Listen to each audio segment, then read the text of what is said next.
PM Modi की Motihari rally, ऐसा क्या हो गया कि तस्वीरें वायरल हो रही हैं? कहीं कुर्सियां टूटते हुए तस्वीरें दिखाई दे रही हैं तो कहीं भाषण से पहले महिलाएं भागती खड़ी हुई दिखाई दे रही हैं। मोदी जी के पीछे कौन बैठा है? देखिए देखिए पीछे कौन बैठा है और क्यों इस शख्स के बैठने पर बवाल हो रहा है। कौन है ये? बीजेपी का नेता है, लेकिन मंच के पीछे मोदी के ठीक पीछे बैठे हैं तो बवाल क्यों?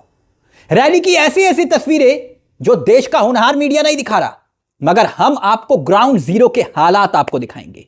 कुछ पत्रकारों की रियल रिपोर्टिंग आपको दिखाएंगे जो ग्राउंड जीरो से बताती है कि ना जाने क्या क्या जतन हुए पीएम मोदी की रैली को हिट बनाने के लिए। जी हां, मोतीहारी की जो रैली थी उसको हिट करने के लिए बकायदा स्कूल तक बंद करवा दिए गए। बताइए, स्कूल तक बंद करवा दिए। हम नहीं कह रहे, स्कूल भी बंद हुए और बकायदा वीडियो भी वायरल हुए।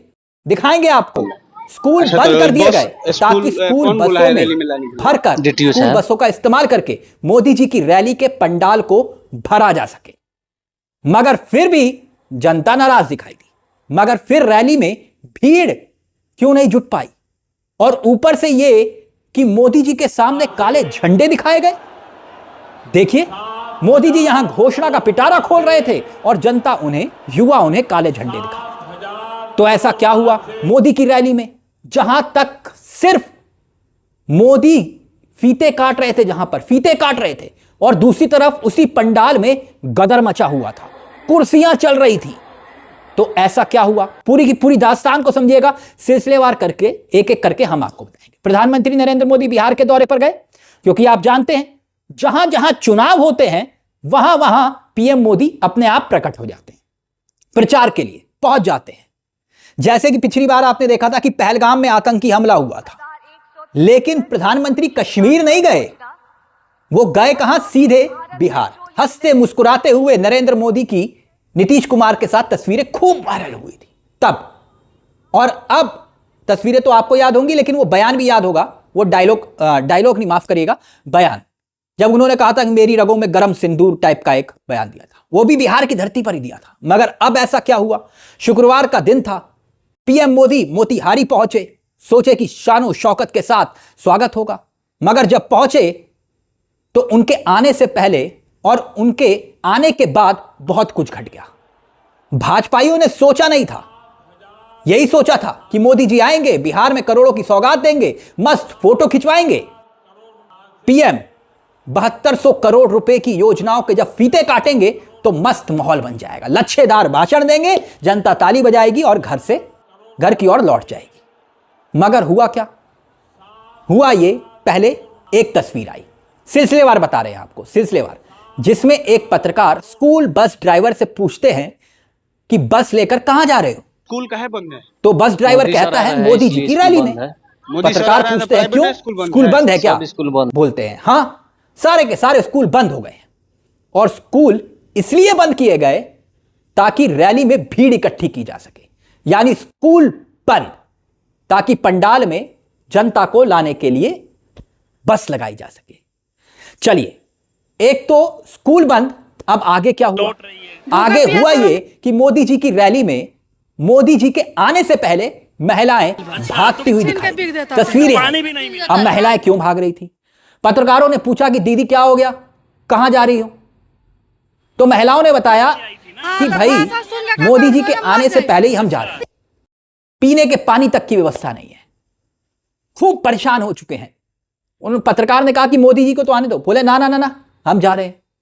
बस हद तो तब हो गई जब पंडाल में मोदी हंसते मुस्कुराते हुए लच्छेदार भाषण दे रहे थे और मोतीहारी को मुंबई बनाने का सपना दिखा रहे थे। ठीक वैसे ही जैसे काशी को क्यूटो उन्होंने बनाया है, वैसे ही मोतीहारी की जनता को कहा कि हम मुंबई बनाएंगे। मगर उनके सामने कुर्सियां चल रही थी, कुर्सियां मारी जा रही थी। अब मालूम नहीं जनता ऐसा क्यों कर रही थी, मगर टूटी हुई कुर्सियां इसी की गवाही दे रही थी कि पंडाल में कुश्ती हो रही थी कुर्सियों के द्वारा। तस्वीरें आप देख सकते हैं, बकायदा कुर्सियां चल रही थी। अब देखिए एक और तस्वीर, वो मोदी जी के पीछे कौन बैठा है वो बताएंगे आगे आपको, मगर अब एक और तस्वीर का जिक्र कर लेते हैं। और मोदी जी जब भाषण दे रहे थे, उनके सामने युवक हाथ में काले झंडे लेकर तंबू के ऊपर चढ़े हुए थे। अब ये युवक कौन थे, किस लिए नाराज थे, काले झंडे क्यों दिखाए जा रहे थे, ये हम नहीं जानते। तस्वीरें खूब वायरल हो रही हैं, मगर मोदी जी के पीछे कौन? आप भी जानना चाहेंगे? जिनकी तस्वीरें जैसे ही सामने आई तो विपक्ष ने सवाल उठा दिए। जानते हैं कौन? जिन पर हाल ही में नकली दवा मामले में कोर्ट में दोष सिद्ध हुआ।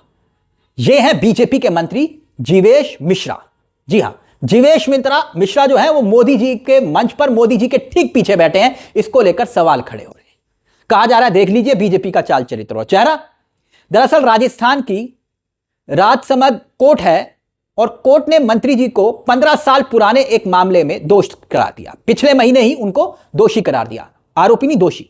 हालांकि बाद में 7,000 रुपए जुर्माना भरवाकर सदाचार बनाए रखने की शर्त पर उन्हें छोड़ भी दिया गया। मगर बड़ी बात यह है कि उन पर नकली दवा मामले में आरोप नहीं है, वो दोषी हैं।